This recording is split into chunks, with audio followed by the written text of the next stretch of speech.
అన్ని రకాల చర్మ సమస్యలకు శాశ్వత పరిష్కారం ఈ శ్రీత 9281458181.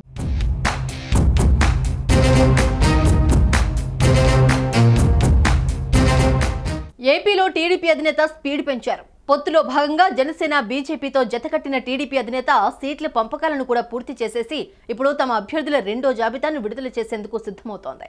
ఇప్పటికే తొలి జాబితా ప్రకటించిన చంద్రబాబు సీటు కోల్పోయిన పలువురు సీనియర్లకు నామినేటెడ్ పదవులను హామీగా ఇస్తున్నారు. ఇక మరో 50 మంది ఎమ్మెల్యే అభ్యర్థులను 17 ఎంపీ అభ్యర్థులను ఒకేసారి ప్రకటించబోతున్నారు టీడీపీ అధినేత.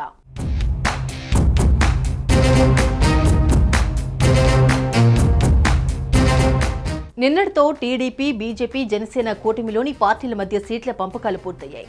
టీడీపీ 144 అసెంబ్లీ సీట్లతో పాటు 17 ఎంపీ సీట్లలోనూ పోటీ చేయబోతోంది. అలాగే జనసేన 21 అసెంబ్లీ సీట్లు, 2 ఎంపీ సీట్లలో పోటీ చేయనుంది.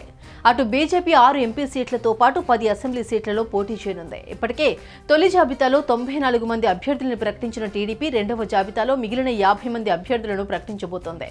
అలాగే ఇప్పటి వరకు ఎంపీ సీట్లలో అభ్యర్థులను టీడీపీ ప్రకటించలేదు. దీంతో ఒకేసారి 17 ఎంపీ సీట్లకు అభ్యర్థుల ప్రకటనకు చంద్రబాబు సిద్ధమవుతున్నారు. ఇప్పటికే ఎంపీ అభ్యర్థులను దాదాపుగా ఖరారు చేసేసిన చంద్రబాబు ఇవాళ మరోసారి చర్చలు జరిపి తుది నిర్ణయం తీసుకోబోతున్నారు. అలాగే 50 అసెంబ్లీ సీట్లలో అభ్యర్థులకు పోటీ ఉన్న నేపథ్యంలో ఆశావహులతో నేడు రేపు చర్చించనున్నారు. అనంతరం ఎల్లుండి విడుదల చేసే రెండో జాబితాలో వీరి పేర్లను ప్రకటించనున్నారు.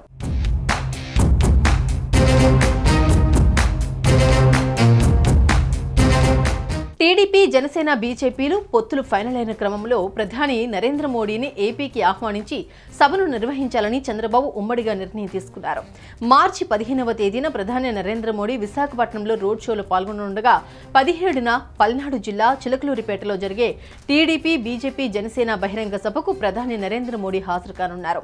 ఇటీవల ఢిల్లీ వెళ్లి బీజేపీ కేంద్ర నాయకులతో సమావేశమైన సమయంలో కూటమి బహిరంగ సభలో ప్రధాని నరేంద్ర మోడీ హాజరయ్యే ఏర్పాటు చేయాలని బీజేపీ నాయకులను కోరారు చంద్రబాబు, పవన్ కళ్యాణ్లు.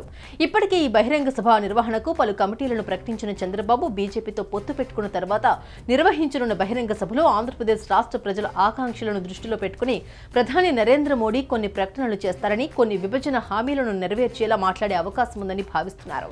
2014 ఎన్నికల సీన్ ని మళ్లీ ఏపీలో రిపీట్ చేయాలని చంద్రబాబు పక్కా వ్యూహంతో ముందుకు కదులుతున్నారు.